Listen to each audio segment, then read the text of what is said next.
नमस्कार बंधुगण, आपण मानक आम चैनल को स्वागत। आपण माने जानती कि मनीष शरीर विभिन्न अंगरे थिबा कलाजाईर महत्व कौन रही। चलतु जानिबा आज यही विषय रे। जदि आपण हाथ पापुली रे कलाजाई रही एवं यह हाथ मुठा करिले हाथ मुठा भितर बंद हेउछि, ताहले सेही कलाजाई बहुत शुभ होइताए। ସେହି कलाजाई झील मानकर बाँ हाथ में रहिबा दरकार एवं पुओ मानकर डाहाण हाथ में रहिबा दरकार। जदि पुओ किंबा झीर इंडेक्स फिंगर रो मझी भागरे कलाजाई रही थाए ताहले सेमाने खाइबा पीबार बहुत शौकीन होइथांती। सेमानंक पाखकु आपे आपे खाइबा जिनिस पळे आसी थाए, माने सेमानंक पई खाइबार प्रबंध भगवान को आडू आपे आपे होई जाई थाए। जेउ मानकर आईब्रो रो मझिरे मथारे कलाजाई रही थाए एही भली लोक बहुत कृपण होइथांती, सब कथारे कंजूसी करती। जेउ व्यक्तिर कानर ठीक मझिरे कलाजाई रही थाए एवं कान सहित तार बुढ़ा आंगुठीर तले मध्य कलाजाई थाए एही भली लोक दीर्घायु होइथांती। जेउ मानकर तଳ ओठरे कलाजाई रही थाए एमिति लोकंकु खट्टा पदार्थ खाइबाकू बहुत भल लगी थाए। जेउ महिला बा पुरुषर ओठर उपर भागरे कलाजाई रही थाए सेमाने बहुत रोमांटिक होइथांती। जेउ व्यक्ति मानकर आखि भितरे कलाजाई रही थाए बाँ आखि हेउ बा डाहाण आखि हेउ एभली लोक माने जीवन रे प्रसिद्धता लाभ करिथांती। जीवन रे कोठी ना कोठी कौनसी भी जगारे तांको प्रसिद्धि मिली थाए।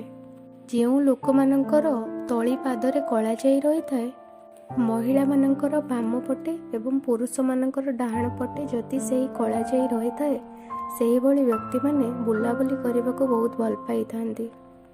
जेउ व्यक्ति मानकर गालरे कलाजाई रही थाए लेफ्ट साइड गाल हेउ कि राइट साइड गाल हेउ सेमाने बहुत भावुक होई थांती, सेमाने भावनारे बंचंती। जेउ व्यक्ति मानकर कांधरे कलाजाई रही थाए एवं कांध सहित तांको गालरे भी कलाजाई रही थाए सेही भली व्यक्ति माने बहुत भावुक होइथांती। जेउ व्यक्ति मानकर पेटरे कलाजाई रही थाए सेही भली व्यक्ति माने निरामिष साधा एवं शुद्ध भोजन को पसंद करिथांती। बंधुगण, कलाजाईर मध्य प्रकारभेद रही थाए। बहुत जनक शरीर रे नाली रंगर जाई देखिबाको मिली थाए। जेउ व्यक्ति मानकर छाती रे नाली रंगर कलाजाई रही थाए सेमाने अल्प भोजन करिथांती। जेउ व्यक्ति मानक बेकरे कलाजाई रही थाए सेमाने तांको कथारे अटल रही थांती एवं जोटा भाबंती सेटा ही करिथांती।